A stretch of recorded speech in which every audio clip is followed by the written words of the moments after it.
After the hardware failure that nearly caused them to lose years of work, the team was on the brink of collapse. However, Masuda was determined to learn a new operating system to save the project. At that time, Sugimori was the art director, but not officially part of Game Freak. He was still pursuing a career in manga, submitting to publishers and aiming to become a professional manga artist.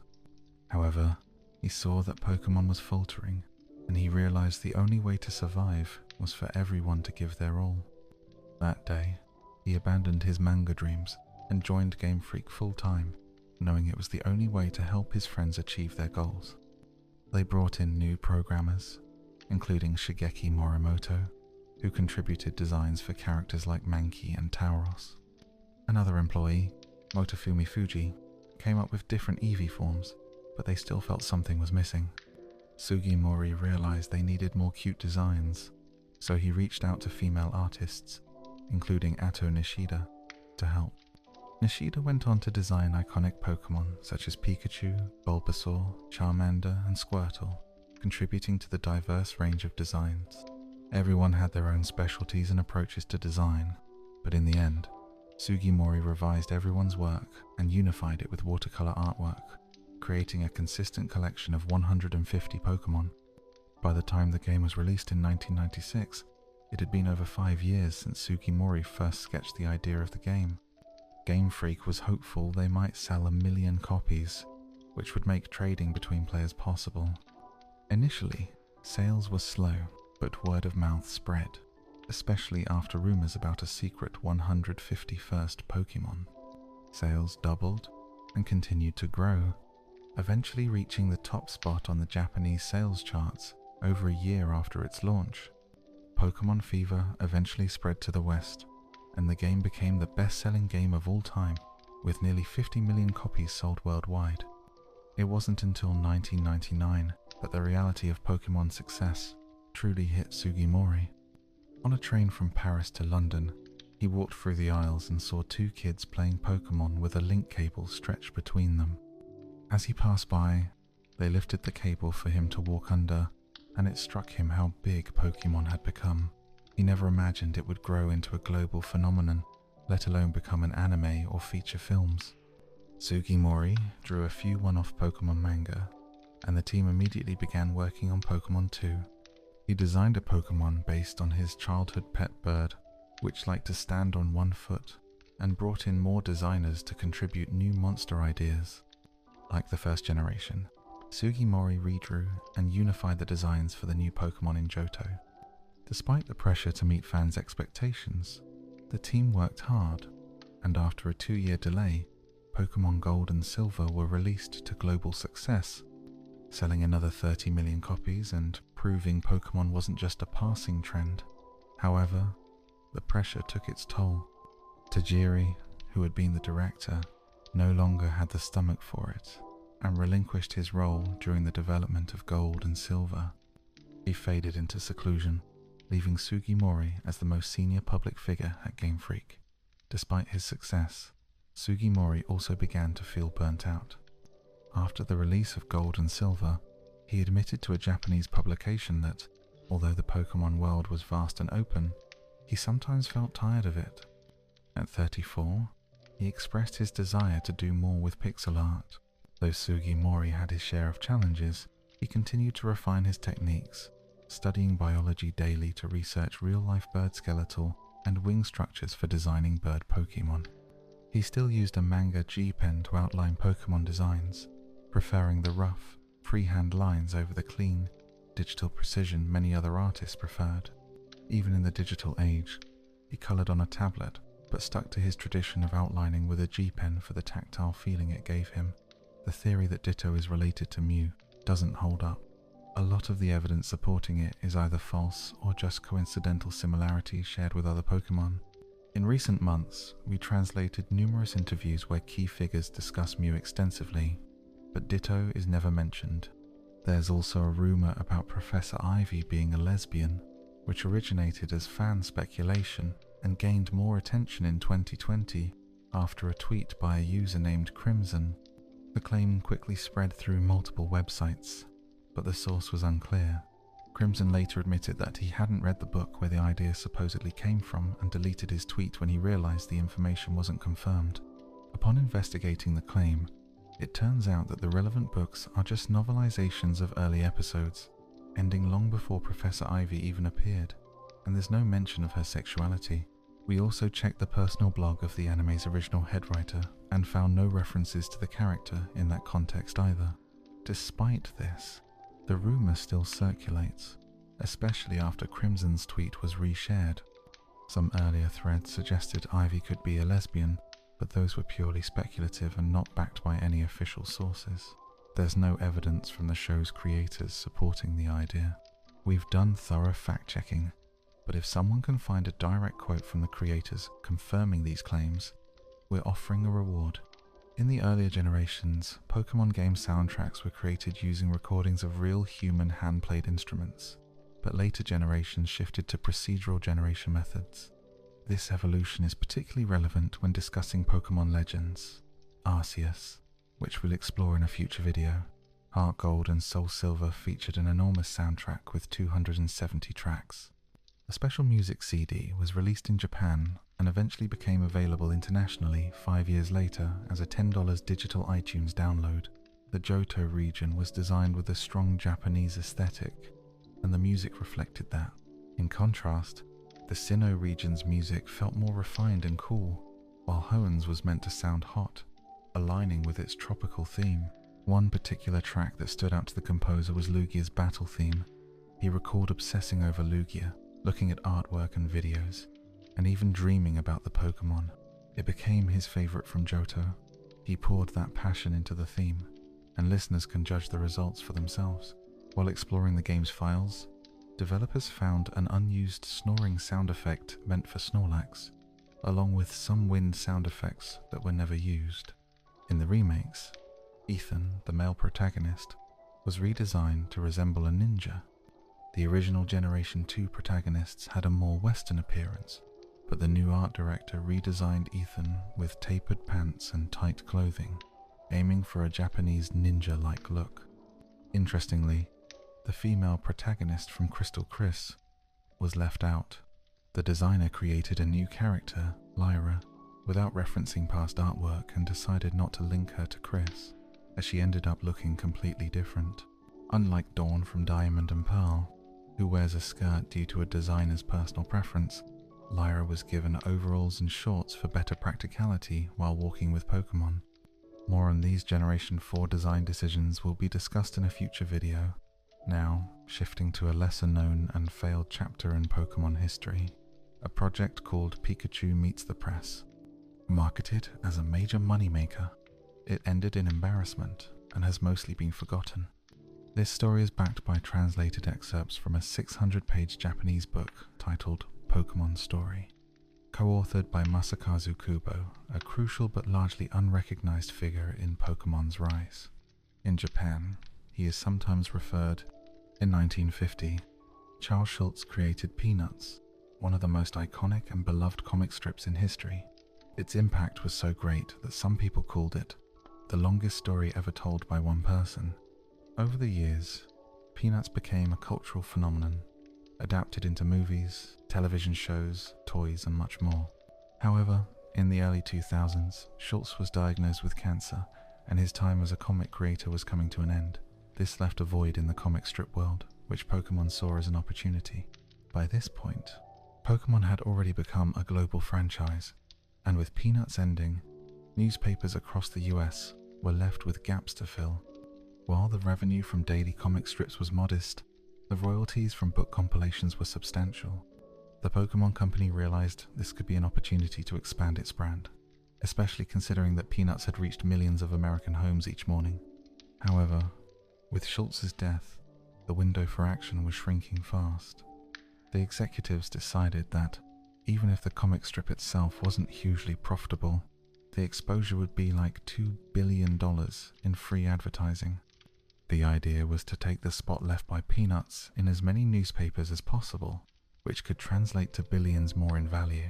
After Schulz passed away, Pokémon quickly moved forward with their plan. They hired Gerard Jones, a well-known comic book writer who had worked for both Marvel and DC Comics on titles like Batman, Superman, and Spider-Man, as well as the English versions of Pokémon Adventures and Dragon Ball. For the artwork, they brought in Ashura Benamaru, ETO, a talented artist who had worked on Super Metroid, Earthbound, Star Fox, and various Pokémon art projects. ETO was also an executive at Creatures Inc., co-owner of Pokémon, and known for his quirky personality and eccentric fashion.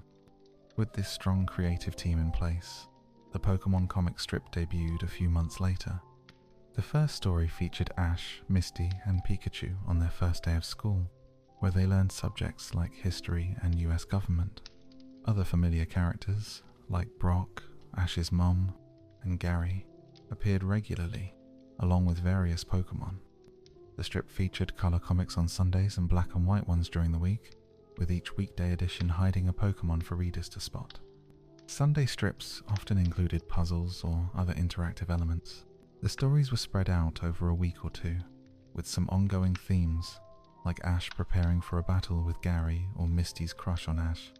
One notable recurring plotline involved Brock's romantic pursuits, often leading to awkward or inappropriate situations, like when he practiced flirting with his Vulpix, or showed interest in a Ditto disguised as a woman.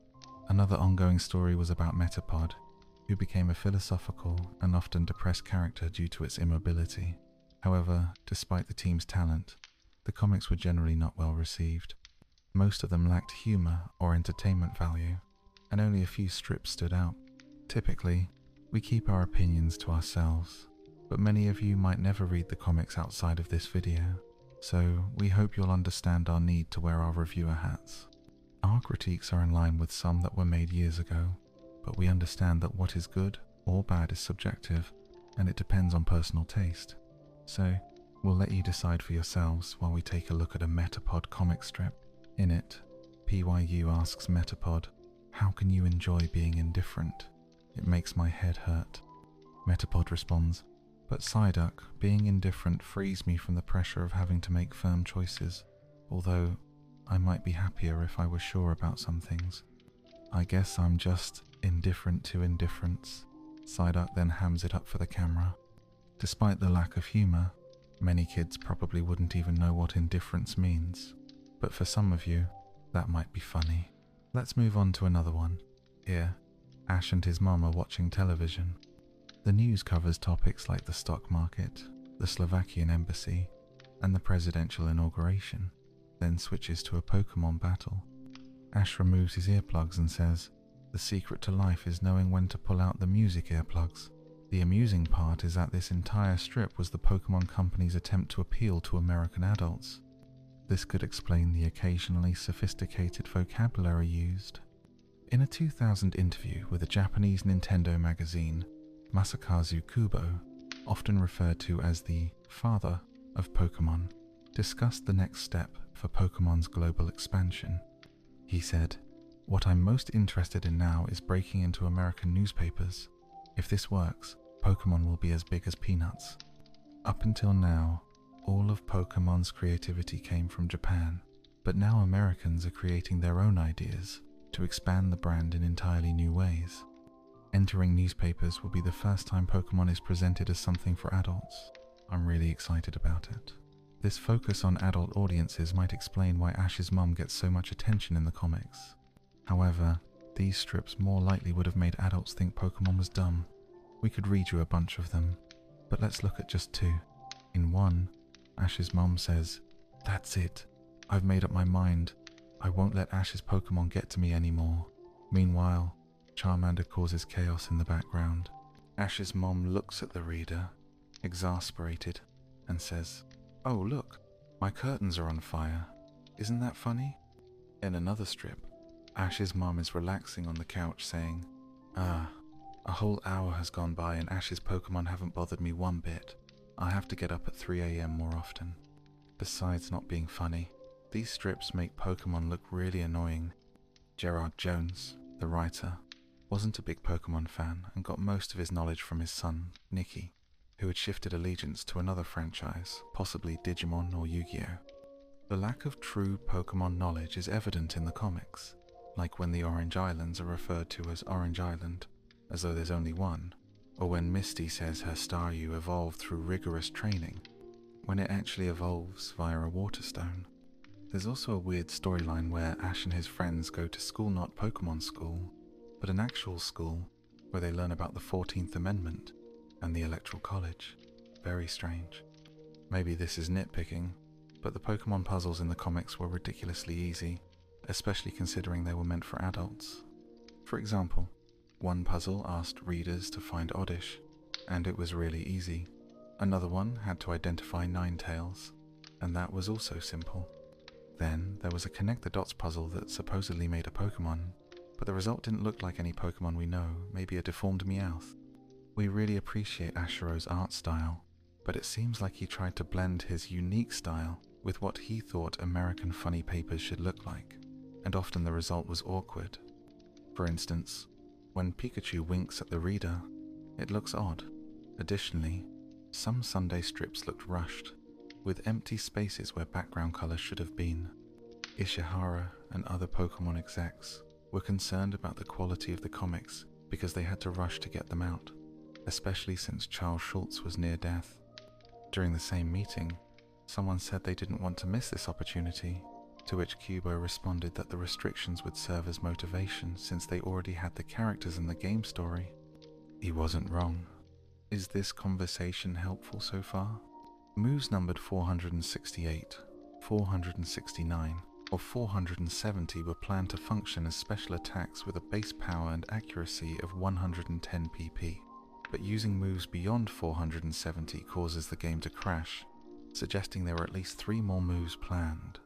Several underground-related files from Diamond, Pearl, and Platinum can be found in the data of Heart Gold and Soul Silver, indicating the underground feature was intended to return at one point. Additionally, 2 unused items are hidden within the game's files. One is a photo album that would have stored player-taken photos, but this became redundant since photos are stored in the PC in the final release. The second unused item is the lock capsule, described in the game as something that can only be opened with a special key. When hacked into the game, it does nothing, but it was initially meant to be transferred to Pokémon Black and White for use with Mr. Locke in Castelia City, where the player could obtain the TM for the move Snarl. If a player obtains the legendary Pokémon Arceus via a special event in Heart Gold and Soul Silver, they can access the Sinnoh Ruins and choose a level 1 Palkia, Dialga, or Giratina. It's also possible to visit the ruins a second time, but only if the player has a second Arceus from an in-game event in Diamond and Pearl. Normally, this second visit is not possible unless the game is hacked. If this event is triggered, the player can obtain the Pokémon they didn't choose the first time. Heart Gold and Soul Silver were also equipped with anti-piracy features. If the game detects it's running on an emulator, it freezes at the start of a Pokémon battle, leaving the player's Pokeballs spinning. Although Pikachu's name might seem inspired by Pika, a sound representing a rodent, it actually comes from 2 Japanese onomatopoeic words. Pika Pika, the sound of electricity sparking, and Chu, the sound of a mouse squeaking. Similarly, Raichu, its evolution, comes from Rai, meaning thunder, and Chu, again a reference to a mouse. Pikachu has gained significant public attention, appearing on airplanes, as a balloon in the Macy's Thanksgiving Day Parade, and even as an official representative for Japan's soccer team in the 2014 World Cup. However, Pikachu was not always planned to be Pokémon's icon. During the pre-production of the animated series, it was decided that Pikachu would be the series mascot, as it was relatively popular and could appeal to both boys and girls. This decision was not originally by the creator, Satoshi Tajiri, but rather influenced by audience feedback. In the first Pokémon manga, Pocket Monsters, which predates the anime, Clefairy was originally the protagonist alongside Red. Pikachu only gained more focus after Clefairy's role was reassessed based on the character's appeal and recognizability to younger audiences. Pikachu's yellow color and the fewer number of yellow characters at the time, notably Winnie the Pooh, also helped its visibility. Pikachu was designed by Atsuko Nishida, who contributed to the design of around 30 of the original 151 Pokémon. Unlike other Pokemon in the anime, Pikachu communicates by saying parts or all of its name. For instance, Pikapi means Satoshi, Ash's Japanese name. Pikachu was originally intended to learn Japanese gradually, speaking like a baby, but this idea was ultimately scrapped. Pikachu's voice actress, Yu Otani, initially felt disappointed by the lack of a speaking role, but later realized her voice was heard worldwide. She almost missed the chance to audition for Pikachu, as she mistakenly came to the audition with the wrong script, thinking she was auditioning for Meowth.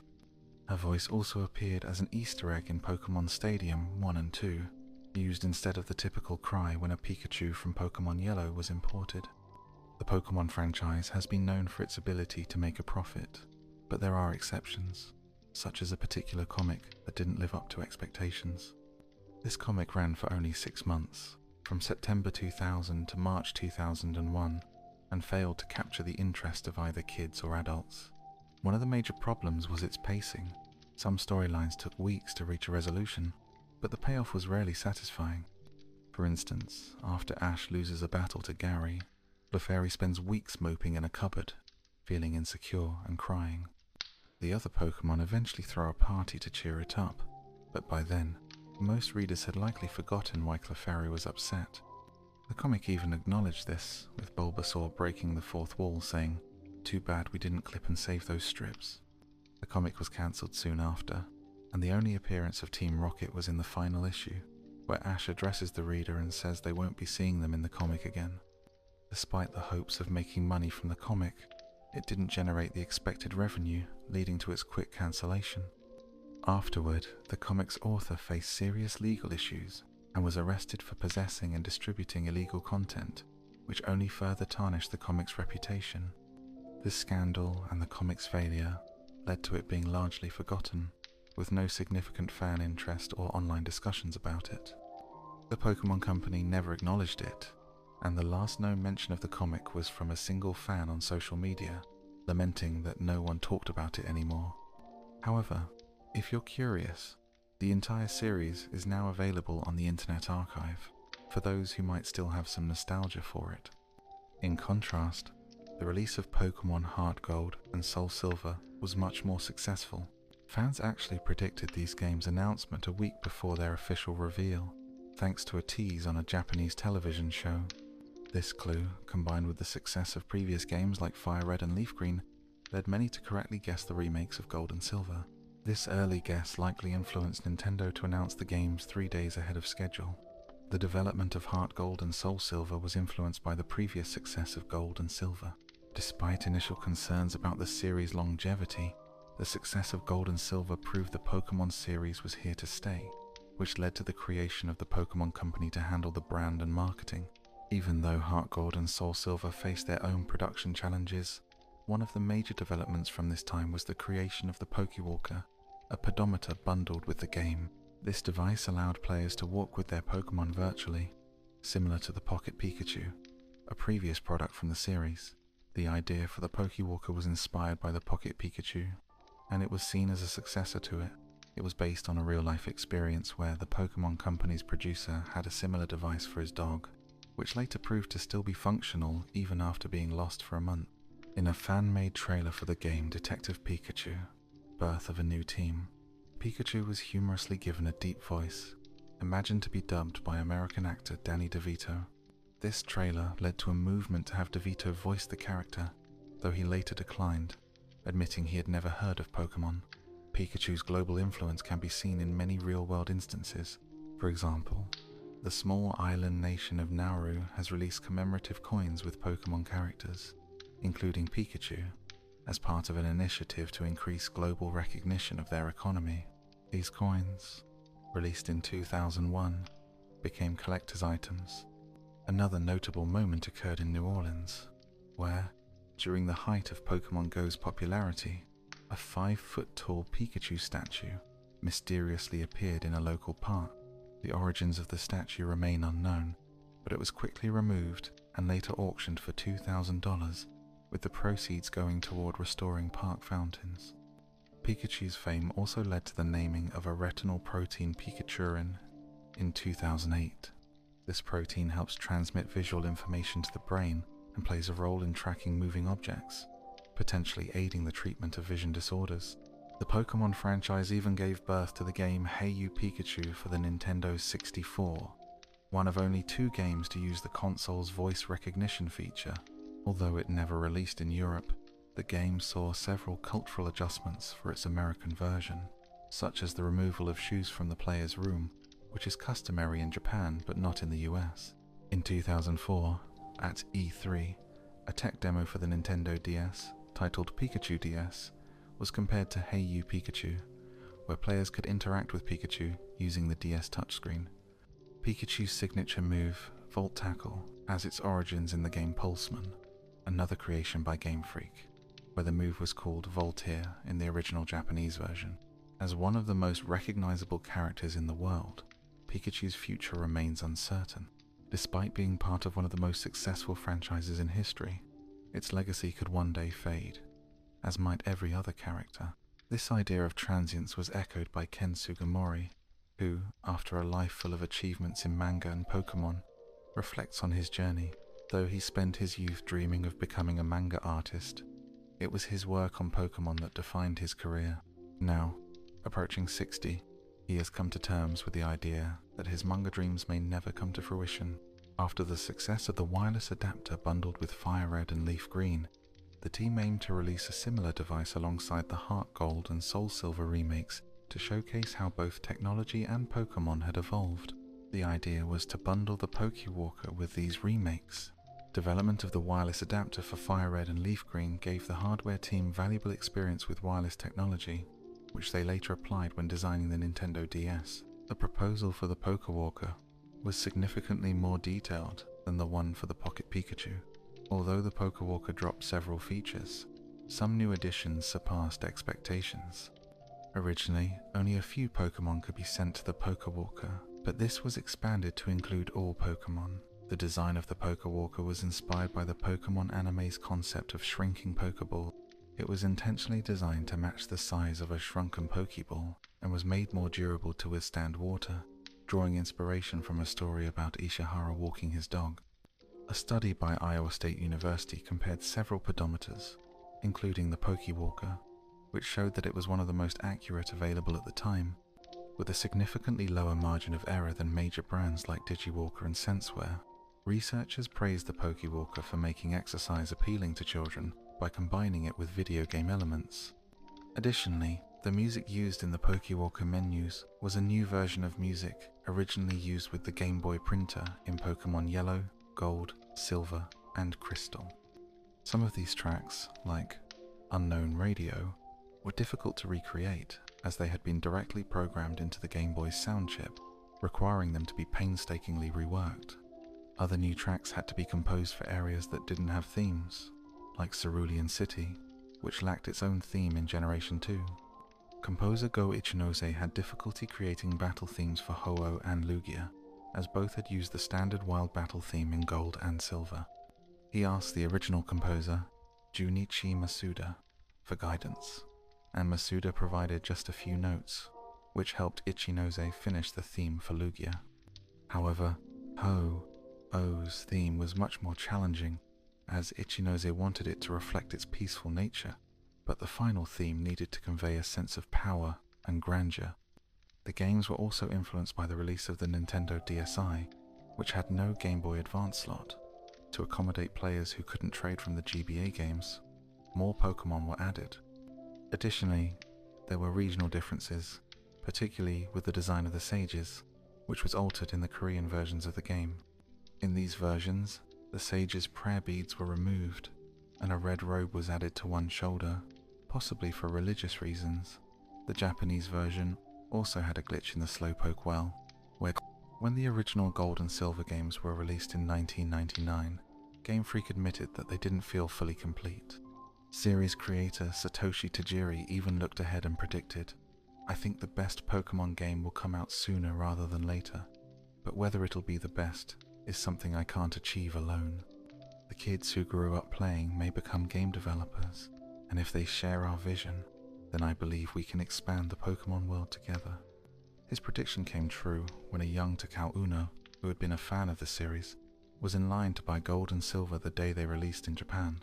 A decade later, he became the art director for the remakes. Game Freak had developed Fire Red and Leaf Green in just over a year, but they spent 3 years working on Heart Gold and Soul Silver, which went on to become the highest rated games in the franchise. You could say these are the best Pokémon games that Tajiri predicted, and all of this was done by a small team of only 12 people.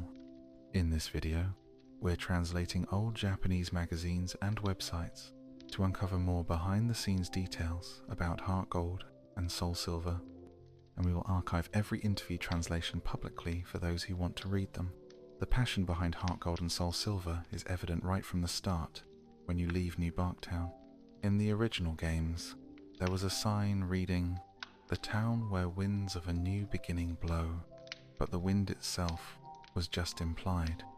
Most kids probably never noticed, but Takao Uno, who had read that sign and was moved by it, added windmills and real wind effects in the remake to make the promise of the sign come to life. He wanted to create a more vibrant, exciting, and expansive world, something he himself would enjoy as a fan. Speaking of exploration, this theme is central to the remake's titles, Heart Gold and Soul Silver. The idea of walking with Pokémon came from director Shigeki Morimoto, who said that the team considered several title options but chose Heart and Soul to reflect the idea of sharing meaningful experiences with Pokémon. Initially, players could only walk with Pokémon in one small area, but Game Freak was determined to change that for Johto.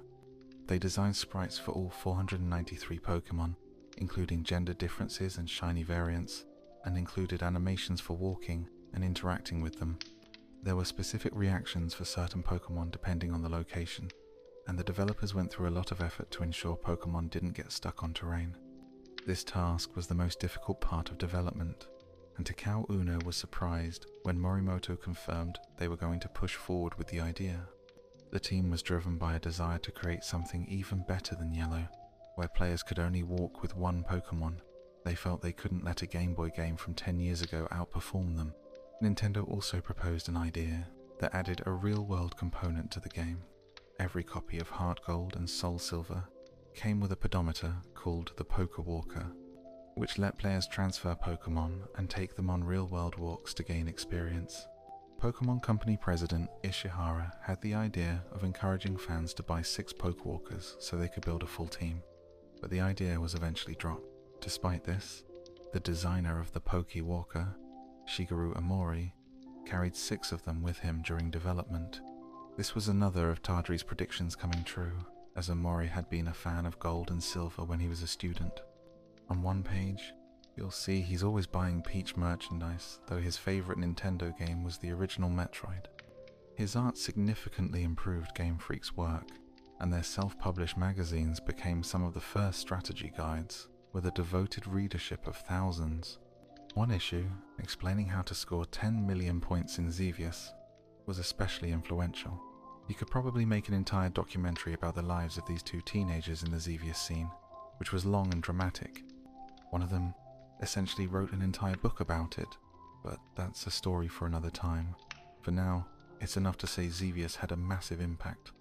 Since the late 1990s, he stayed out of the public eye, but he resurfaced in 2015 to interview Xevious creator Masanobu Endo. In that interview, both he and his collaborator agreed Pokémon wouldn't exist without Xevious.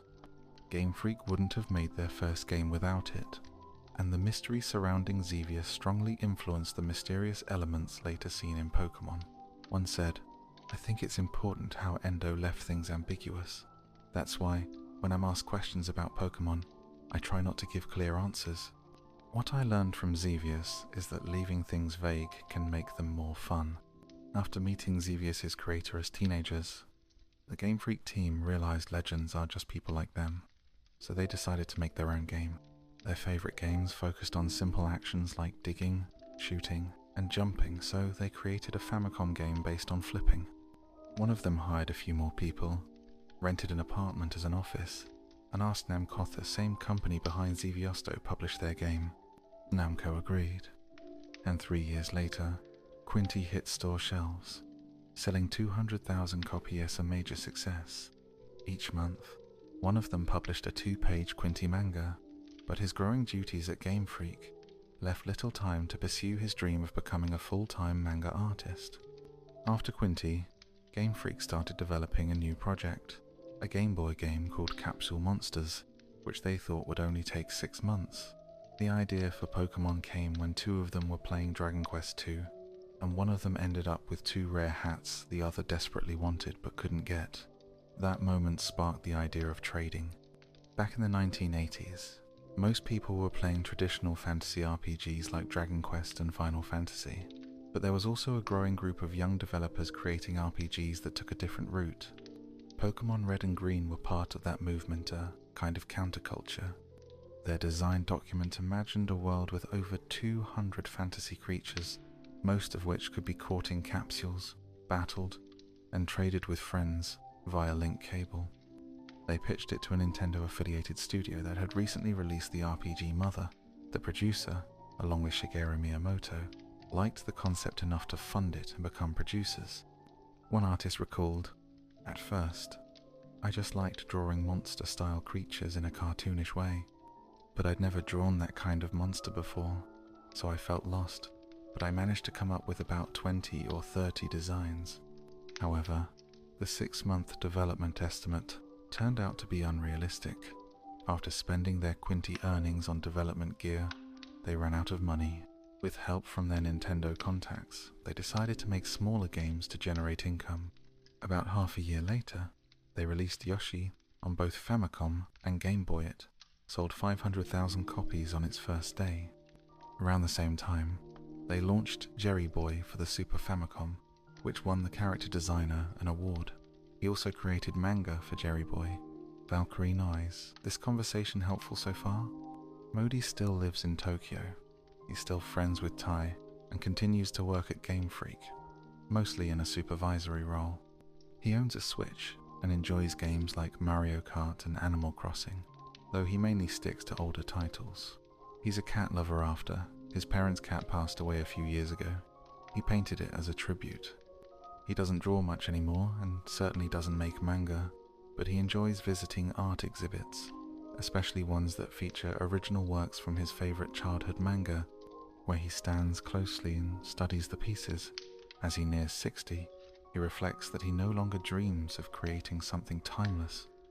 It's been a long time since he was a teenager who ran away from home to become a manga artist. Many would love to be in his shoes though, have their creations known worldwide, adapted into television shows, movies, and toys, to be recognized as the creator of Pokémon.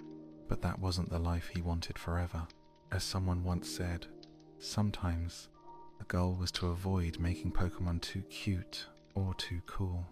For example, Luxray could have been even cooler, with a smaller head and narrower eyes.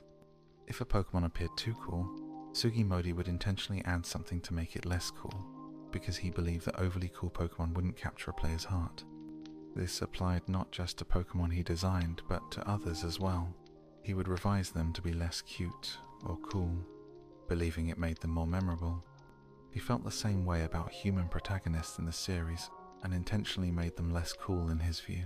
During a promotional tour for Gen 3, Nintendo Dream Magazine asked Game Freak about their thoughts on Nintendo.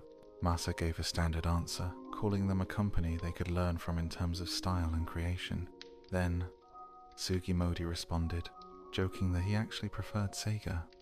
After some laughter, he corrected himself, stating that Nintendo was indeed a role model, but in truth, he had been a Sega fan since his teenage years, with the Sega Genesis being his favorite console. He even named his Twitter handle Super32X after a Sega Genesis add-on. When Virtual Console came out, he didn't buy Nintendo games first.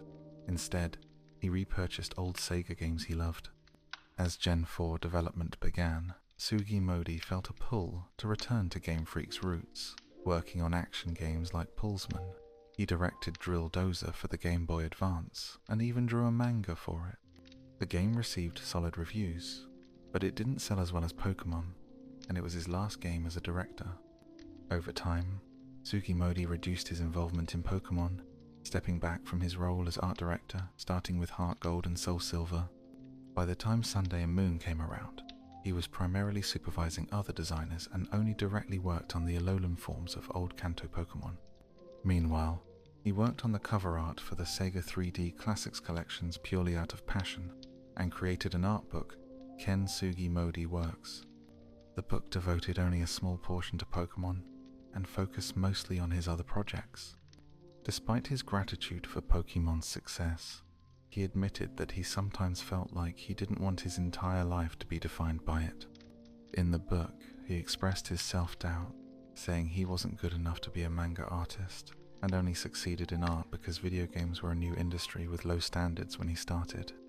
He lacked confidence, especially compared to younger designers who went to art school, and he worried that he'd outlive his usefulness. He was concerned that his only advantage over younger artists was his experience. In a final interview, he was asked if he still wanted to draw manga. He stated that he no longer did, explaining that he had drawn promotional manga for Drill Dozer and Pokémon Mystery Dungeon in 2007, but that was the last time. He used to draw at home in his free time, but he had given it up. As for others, Aton Nishida made many more Pokémon, but left Game Freak to work as a freelancer during the early stages of Pokémon development. There were ideas to incorporate a monetary system, where players could buy Pokémon from in-game stores or trade them with friends. However, this feature was ultimately scrapped due to hardware limitations. Satoshi Tajiri, the creator of Pokémon, explained that the initial concept allowed players to purchase Pokémon with money, yet the focus shifted to saving money to buy them, rather than the excitement of catching them in the wild. Additionally, there were plans to have one player pay money if their Pokémon was valued higher during a trade, but technical issues made it difficult to implement. Since transferring money in the game was complex and posed multiple challenges, they decided to prioritize the ability to trade Pokémon and abandon the idea of monetary value. Another idea that was abandoned was the inclusion of Pokémon stores in every town, where players could purchase Pokémon if they had enough money. This was considered a key feature early on, but it was ultimately cut in the final version. Some Pokémon, like Magikarp and Porygon, could still be purchased, but the widespread concept of buying Pokémon was reduced. Early concept art of Pokémon, when it was still called Capsule Monsters, reflected the idea of a Pokémon store. There were also significant changes made to the battle mechanics. Originally, HP was represented as text descriptions such as "they're still okay" or "it's going to get pretty bad soon" to simplify things. But this system was replaced with a more familiar HP bar, as the initial system lacked excitement and clarity. The concept of battles being 4 keeps, where losing a battle meant losing your Pokémon, was also considered but later dropped. This idea, inspired by the Menko card games, was prototyped but ultimately abandoned because it caused frustration among players. Overall, the first generation of Pokémon underwent several changes during its lengthy development. The game we know today could have been very different if these ideas had been implemented. In simpler terms, 65,535 was the highest number the Game Boy could handle without slowing the game down or making the programming too complex. Since there were only 9 developers working on Pokémon, it's hard to believe they would try to manually create 0 different versions of the Kanto region, especially when it already took them 6 years to develop the base game. So, Game Freak likely would have needed to use randomly generated environments, similar to what they later did in the Pokémon Mystery Dungeon games on the Game Boy Advance and DS. While the original Game Boy was capable of supporting randomly generated areas seen later in titles like Dragon Quest Monsters and Shiren, the wonder of those games were released after Pokémon. However, one earlier game, Cave Noir 1991, did include random dungeons. Still, it was such a simple game that it probably wouldn't have met the creative expectations at Game Freak, and their idea was a bit different. Instead of generating areas during gameplay, the plan was to generate everything at the start, meaning the developer was in unexplored territory and struggling to fully grasp the concept. Pokémon introduced several innovations, such as being the first game to allow trading through the Game Boy Link cable, but making 65,000 versions of Kanto would have been far more complex. In a 34-page interview, it was revealed that, after being persuaded to abandon the 65,000 versions idea, the creator still wanted to release between 5 and 7 color variants. However, even producing 7 was complicated not just in development terms but also due to external challenges like manufacturing, since the factory was reluctant to produce different cartridges and packaging for what it saw as the same product. Eventually, they had to reduce the number. According to a 6-page interview in the creator's biographical manga, someone suggested the slogan, "The game begins when you choose a cartridge." They started with 3 color, prototypes, green and blue, but later narrowed it down to just 2. Although red and blue were the initial choice, they ultimately went with red and green because they felt Venusaur's design was outstanding. So, over time, the concept of 65,000 versions was cut down to just 2, each with different exclusive Pokémon, encounter rates, and minor differences like which Pokémon were available at the game corner. There's a claim circulating on various platforms that Satoshi Tajiri, the creator of Pokémon, is autistic. This claim is often repeated in articles, YouTube videos, and even by the BBC, but there's no clear source to verify it. Most sources either don't provide a citation or rely on a 2009 book, Satoshi Tajiri, Pokémon Creator, which incorrectly states that Tajiri has Asperger's syndrome without any confirmed evidence. The book's author, Laurie Mort, mentioned finding a MySpace page in 2008 that supposedly linked Tajiri to the autism community, but she later admitted that the page may have been fake and removed the claim from the book's final version. No one in Tajiri's professional circle, including Game Freak staff, has ever confirmed this diagnosis, and it seems the autism claim originally spread through errors in books and websites without solid proof. Masuda and Sugimori clarified in an interview with Gamer magazine that Ditto was created as a homage to the classic yellow smiley face, and they denied the theory linking Ditto to Mew.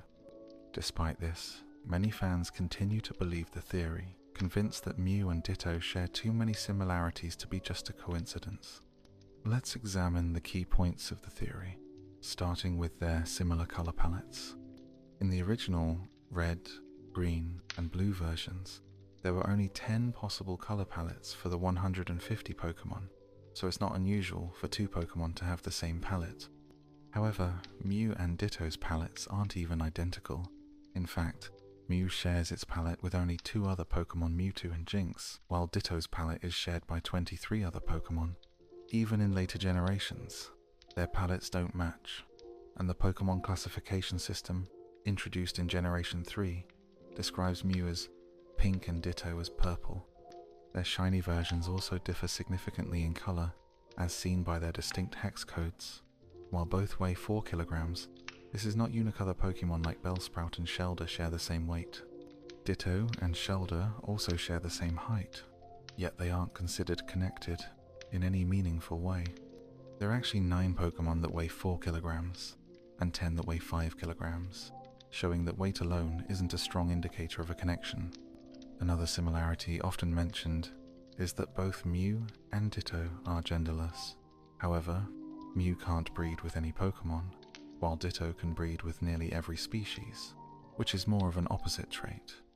The theory also points out that Ditto can be found in Cerulean Cave, the same location as Mewtwo, but this cave houses over a third of the entire Kanto Pokédex's evolutionary lines, including many fully evolved Pokemon. Therefore, the mere fact that both Mew and Ditto are in the same location doesn't suggest a connection.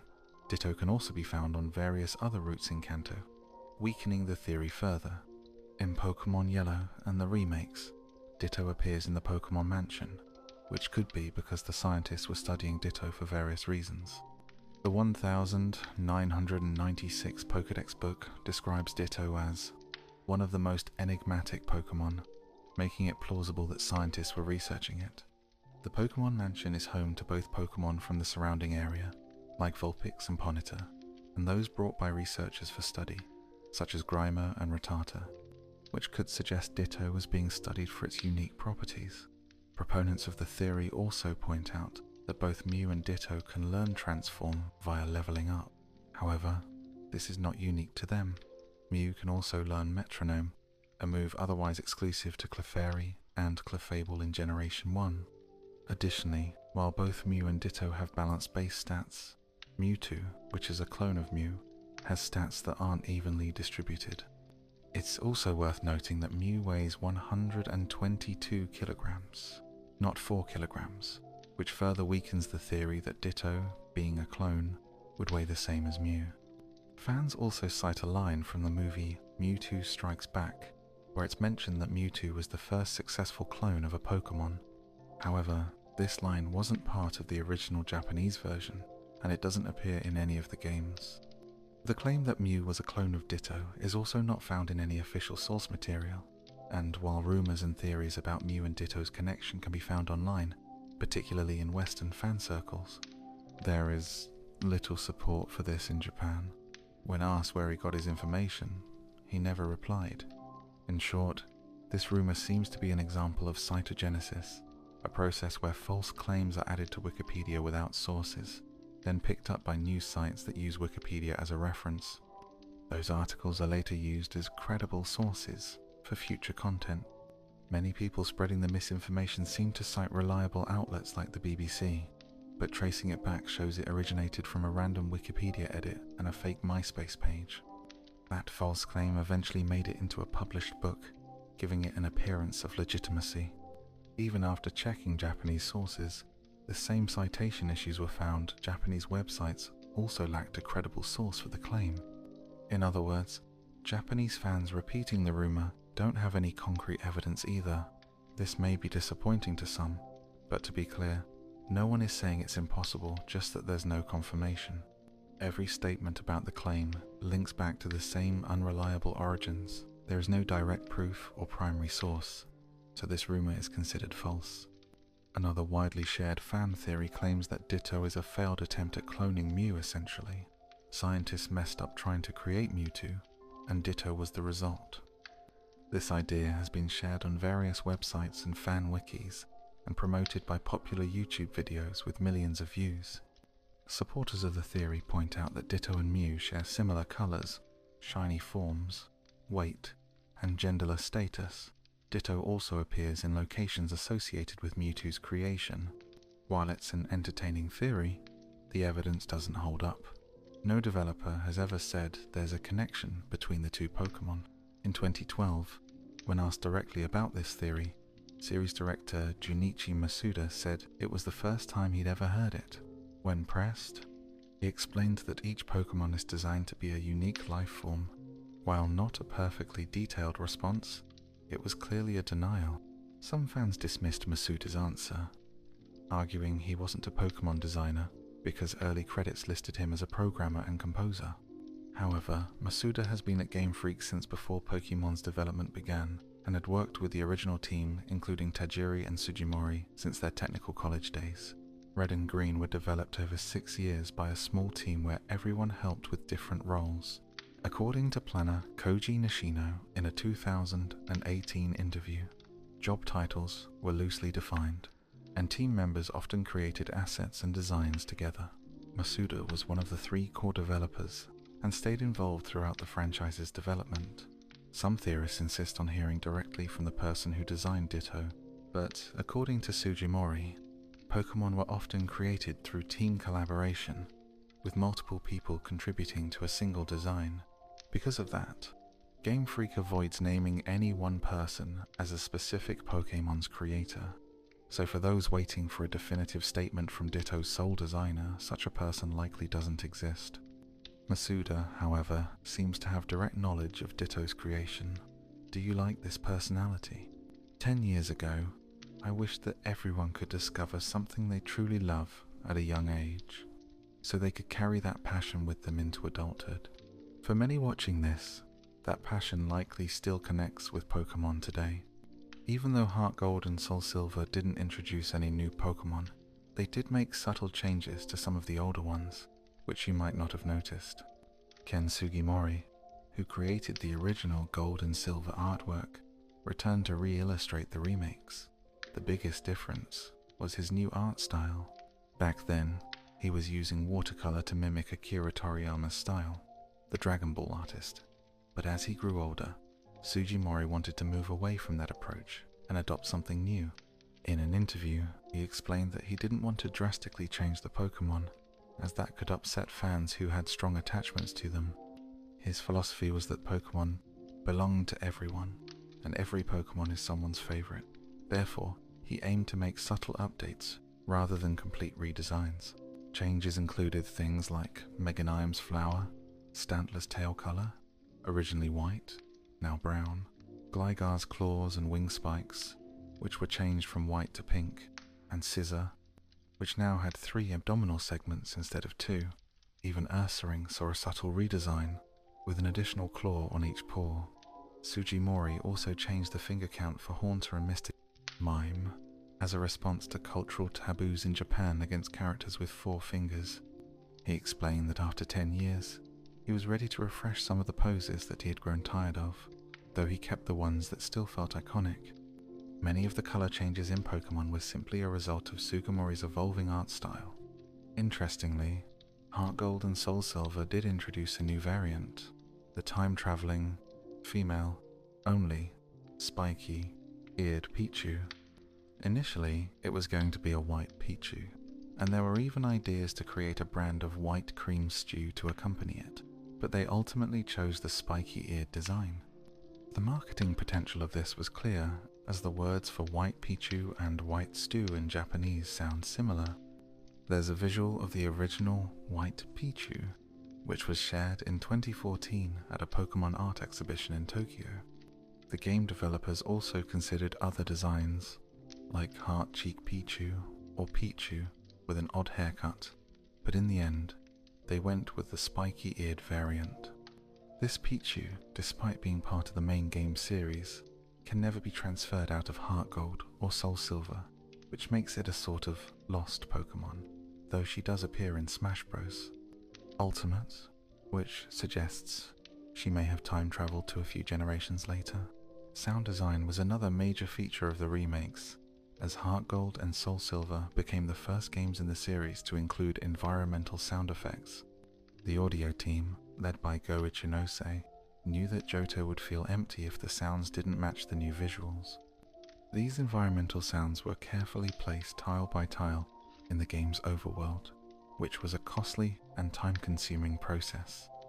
Ichinose later mentioned in a 2023 developer talk that this was a significant challenge, but they made the decision to include these sounds to make the world feel more alive, even though they were often drowned out by the game's music. In the early development of Pokémon, there were ideas for trainers to collect belts, inspired by martial arts. The first gym leader would give the player a white belt, and the final gym leader would give a black belt. Game Freak even considered allowing players to use the belts as whips, similar to a lion tamer. However, after discussions, it was decided that this idea was too harsh and would be scrapped in favor of badges, which would be a friendlier symbol of achievement. Despite abandoning the belt concept, whips still appeared in the game's development. There's a sprite showing Trainer Red with a whip, though it was eventually removed from the final version of the game. Another story comes from the creator of Pokémon, who once gave away a copy of Pokémon Red with the player's name changed to Dumbass. In a 1997 magazine interview, he shared his habit of buying used Pokémon games and discovering the unusual names players had given their Pokémon. He presented a modified red cartridge with the name Dumbass to the interviewer as a gift and offered other custom copies in a contest. The inspiration for fossil Pokémon came from the childhood experiences of Pokémon's creator. As a child, he would catch bugs in the mountains and forests near his home, but when his town began to modernize, the area was paved over. During construction, many fossils were discovered, halting the process until they could be sorted out. He and his friends would go to the site to dig up fossils. This experience, combined with his school trip to the Izu Islands, led to the creation of Cinnabar Island. The design of Kanto in the games was also inspired by his childhood, particularly the distances he could travel on his bike, which shaped how he envisioned the Pokémon world.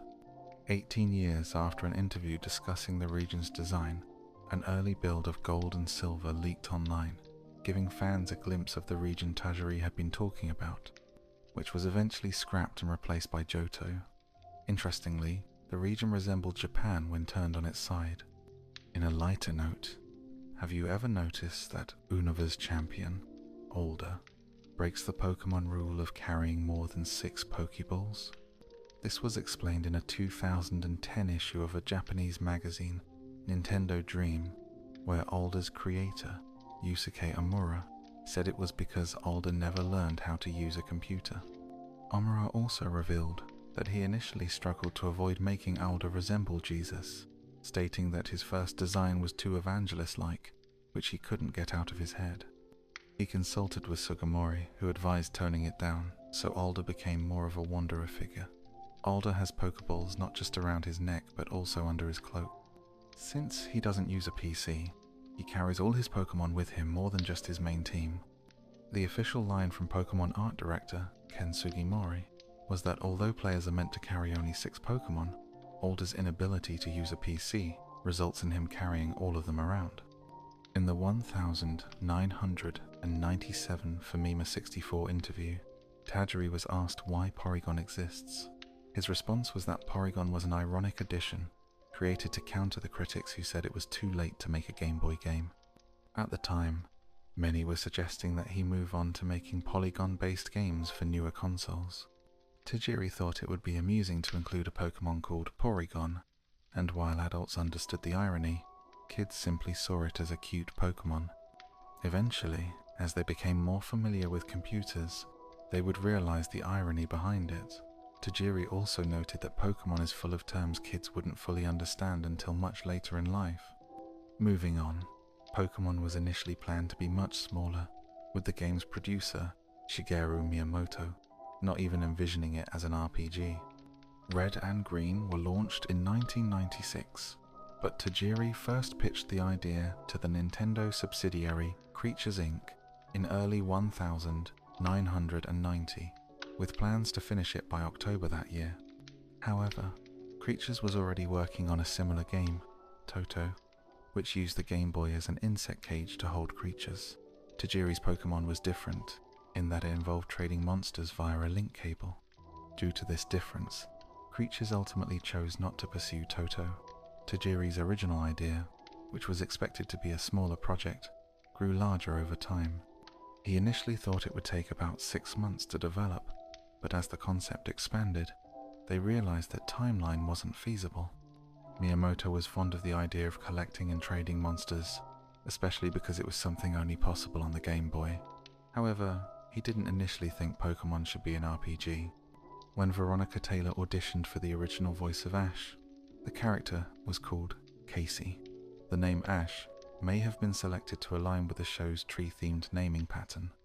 Pikachu's voice in both the Japanese and English versions was provided by Ikue Tani, although occasionally an American actress filled in when extra lines were needed. Brock was temporarily removed from the show because the creators worried his appearance might be seen as racially insensitive by American viewers, particularly due to his eyes. He was replaced by Tracy, a character with more European features. However, after realizing there was no backlash over Brock, the team brought him back. Fans were pleased when Ash, Misty, and Brock later reunited in the series. However, one of the show's directors, Masamitsu Hidaka, confirmed that Misty would not return as a permanent character. He explained that rotating female companions allowed the show to introduce new characters and appeal visually to male audiences, as the female characters could be regularly redesigned with different outfits, including swimsuits. The creators also never intend for Ash to become a Pokemon Master, as that would mark the end of the show. Instead, they continue to introduce new regions, badges, and Pokemon.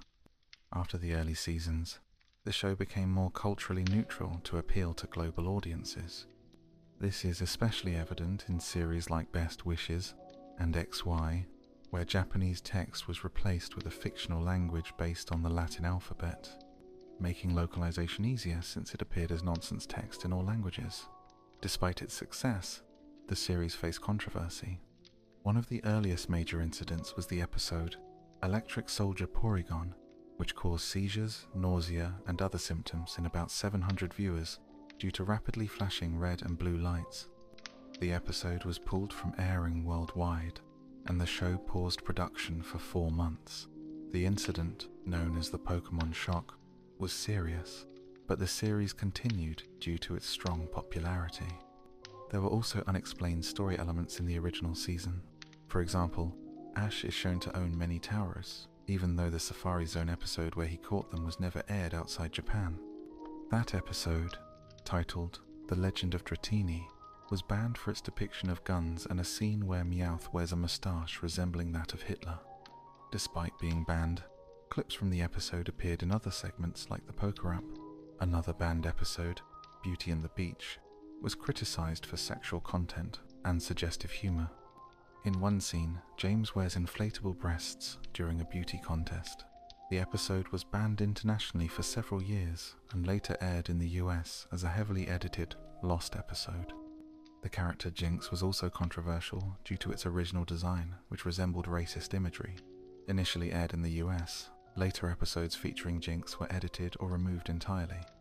An episode focused on Jinx, the Ice Cave, was never aired in America. To address concerns, Jinx's design was eventually changed to purple, first in the games, and later in the anime. The 11th of September attacks also affected the show. Although created before the attacks, 2 episodes were removed from circulation afterward. The Tower of Terror was likely pulled because its title was deemed sensitive. Another episode, Tentacool and Tentacruel, was also removed for similar reasons. Back when the idea for Pokémon was just beginning to take shape, the genre wasn't a priority. It was another team member who felt the game wouldn't feel complete unless it was an RPG. There were concerns that making an RPG would drag out development, and some thought it would be better to focus on the core gameplay instead. But in the end, the decision was made, and Pokémon became an RPG. Even now, decades later, there's uncertainty about whether that was the right move. Fans might wonder how the series would have turned out if it had kept the collecting and trading elements, but had a completely different gameplay style. Now, moving on to Generation 2's cut content, one of the more obscure removed areas in Johto was a forest known in the game's data as Fuji. This forest was originally placed at the base of Mount Silver, which in early builds was actually named Mount Fuji just, like the real mountain in Japan.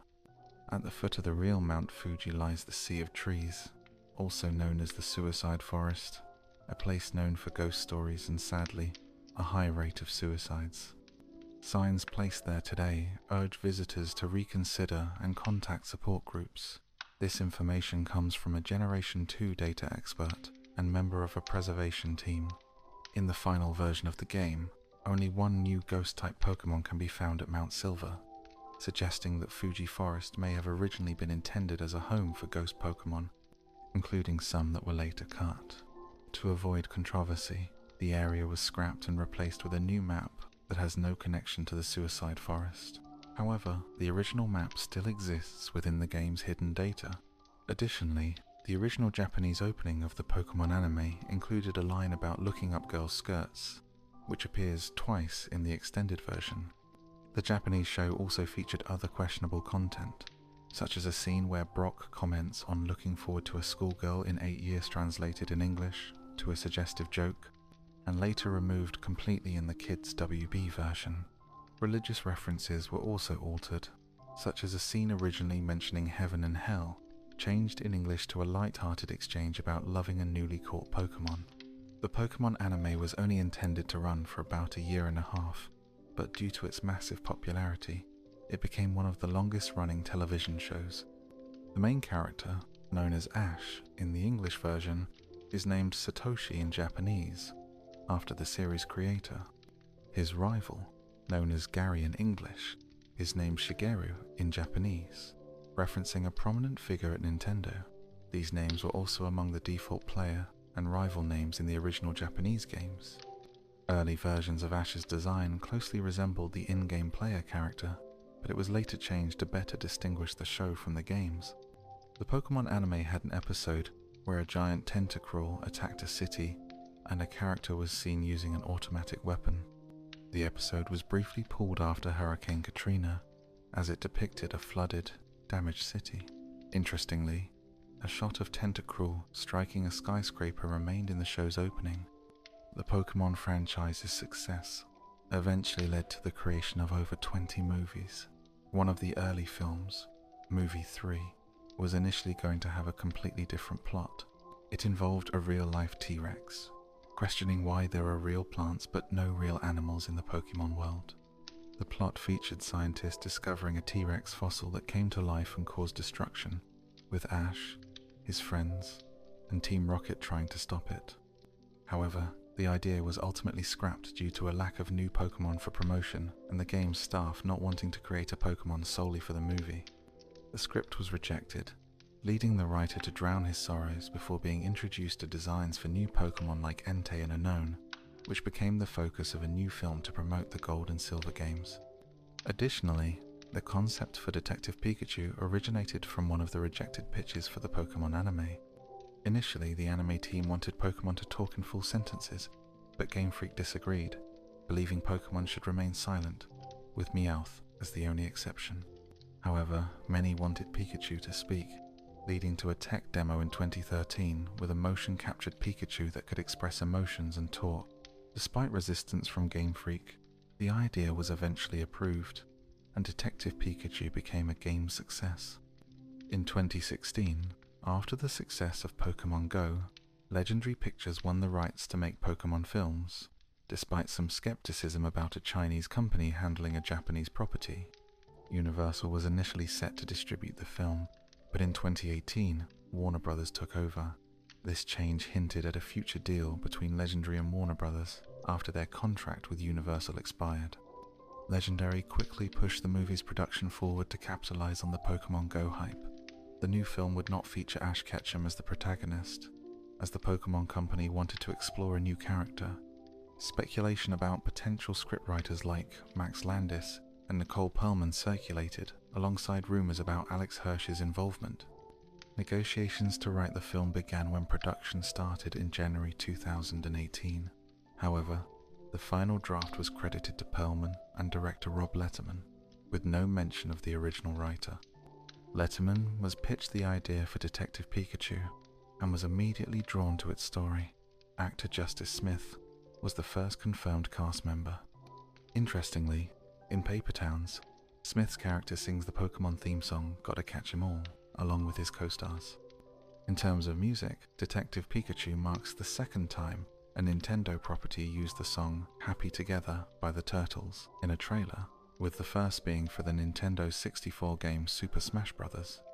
Another audio-related detail involves the 2018 Pokemon World Championships in Nashville, Tennessee.